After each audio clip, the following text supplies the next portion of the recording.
En realidad, el racismo surge en los siglos XVI y XVII, sobre todo en el XVII.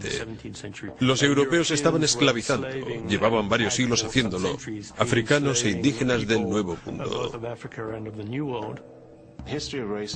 La historia del racismo en el mundo occidental, en líneas generales, se asocia con la esclavitud como primera forma de colonialismo, y es en ese contexto donde surge el concepto de raza. Básicamente esto quiere decir que ciertos individuos definidos como no europeos se encuentran dominados y gobernados por europeos. Para la gente de América, en los siglos XVII y XVIII, el mestizaje era inevitable, y creo que el racismo es algo que nace de esa necesidad de interacción. No fue gente que inventase el racismo en un laboratorio o en un estudio, y que después saliese al mundo para aplicarlo. En cierto modo, los blancos, los negros y los indios resolvieron sus cuestiones raciales entre ellos. Los británicos no se hicieron comerciantes de esclavos y negreros porque fuesen racistas. Se hicieron racistas porque los esclavos les servían para obtener grandes beneficios en las Américas. Y adoptaron una actitud hacia los negros que justificaba lo que habían hecho. El verdadero motor del sistema esclavista es la economía. Racismo. El poder del dinero.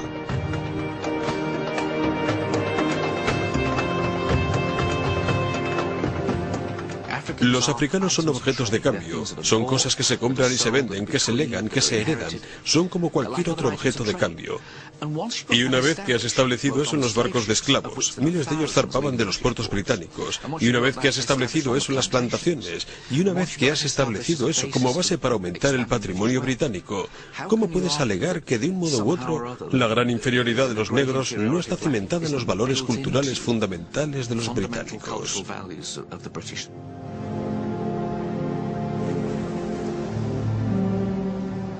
John Hawkins fue quizás el primer comerciante inglés en secuestrar esclavos en Tagrin, un lugar que está a unos kilómetros de Freetown, y se llevó a los esclavos de Sierra Leona a la fuerza. Lo triste es que ese hombre fue nombrado caballero. En el colegio estudiábamos al sargento Hawkins como si fuese una buena persona. Una persona honrada, un hombre que había contribuido positivamente a la creación del Imperio Británico.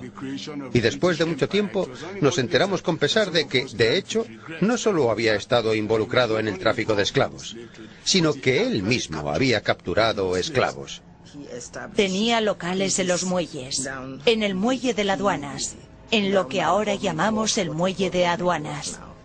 Con el tiempo se convirtió en una industria, y muchos comerciantes ingleses y muchos gobernantes de Sierra Leona, especialmente los de las zonas costeras, se involucraron en el tráfico de esclavos. Y tenemos, por ejemplo, varias islas cercanas a Sierra Leona donde se abastecían de esclavos. En Isla de Bons había puestos ingleses y de otros países europeos. Incluso los americanos estuvieron muy involucrados en el tráfico de esclavos desde la Isla de Bons.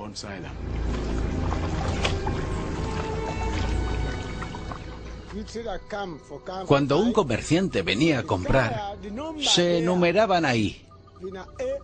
Si compraba el grupo A, cogían a los hombres de ese grupo y los metían en ese recinto, donde había una hoguera, y los marcaban en el hombro.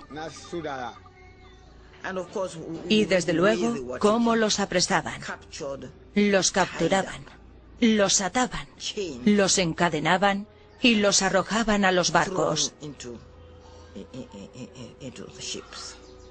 Era una experiencia terrible para los esclavos, desde el momento que los capturaban hasta que llegaban al llamado Nuevo Mundo. Y los que sobrevivían, los que conseguían llegar, eran puestos a la venta. Después, cuando los compraban, tenían que sufrir toda clase de humillaciones. Una mujer costaba lo mismo que 2 hombres. Por la tarde trabajaba en la plantación. Por la noche trabajaba para ti y tenía un hijo tuyo. Y por eso tenías que pagar el doble por una mujer. Llegaba el barco, lo recogía, se iban y no se sabía más de ellos.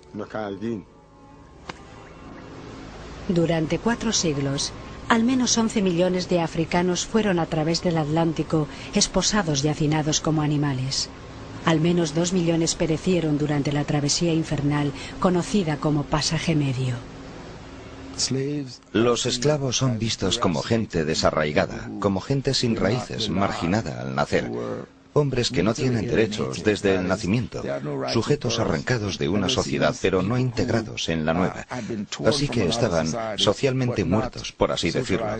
Eran vistos como gente sin honor, de condición inferior.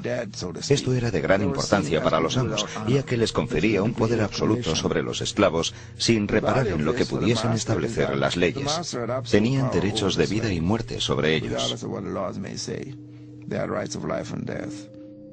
Se desarrolla una situación en la que miles, decenas de miles, cientos de miles de negros o gente de color son oprimidos, no tienen derechos y son obligados a trabajar noche y día, controlados por vigilantes con látigos y alfanjes. Y por supuesto, hay el temor de que intenten sublevarse, de que traten de huir y de que cuando lo hagan maten a sus amos, a sus vigilantes y a sus esposas mientras duermen.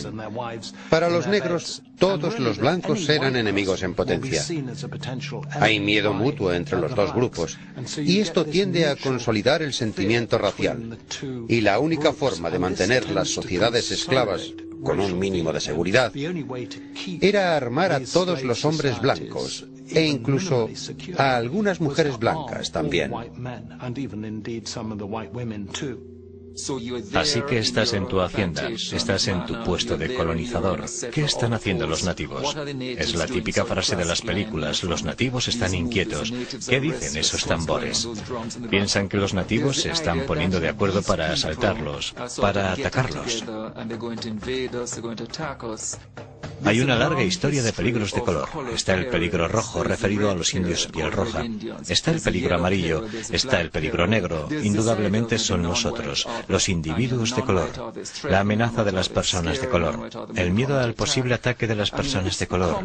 Y ese miedo surge de la mala conciencia. Es una especie de reconocimiento subconsciente de las cosas que les han hecho a las personas de color.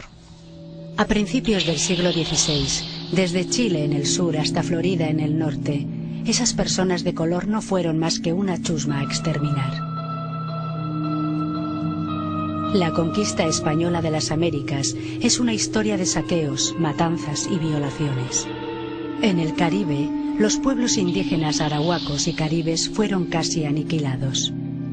En Sudamérica, los conquistadores como Francisco Pizarro, quien condujo a la destrucción de la civilización inca de Perú, impusieron brutales sistemas de trabajos forzados a los nativos. En las minas de oro y plata, miles fallecieron extenuados. Hernán Cortés, conquistador del Imperio Azteca, declaró: "Los españoles tenemos una enfermedad del corazón que solo el oro puede curar". El fraile dominico Bartolomé de las Casas fue testigo de incontables atrocidades infligidas a los pueblos indígenas. Sus testimonios son la crónica de un genocidio. En la región de la tierra conocida como Florida, los españoles asesinaron a muchos, como es su costumbre, para despertar el terror en el corazón de esa gente. Hicieron sus vidas miserables, los trataron como si fuesen bestias de carga. En otra gran ciudad, los asesinos pasaron por la espada a toda la población, jóvenes y viejos, jefes y plebeyos, ni siquiera se libraron los niños. El jefe de los asesinos ordenó que se les cortase la nariz, los labios y los mentones a un gran número de indígenas. Después los dejaron marchar en horrible agonía y chorreando sangre, para que sirviesen de testimonio ambulante de las grandes hazañas y los sagrados milagros realizados por estos tenaces misioneros de la Santa Fe Católica. Las brutalidades que presenció Las Casas, especialmente en Cuba y la Española, esos crímenes increíbles, esas tremendas agresiones a los indígenas, no fueron casos de violencia aislados. Estoy seguro de que se produjeron durante los siglos XVII y XVIII en otras partes del Imperio español. Pero un momento especialmente horrible fue el que presenció Las Casas cuando los españoles llegaron a las Américas e intentaron literalmente matar a los indios trabajando. Los informes de Las Casas causaron malestar en el Consejo de Indias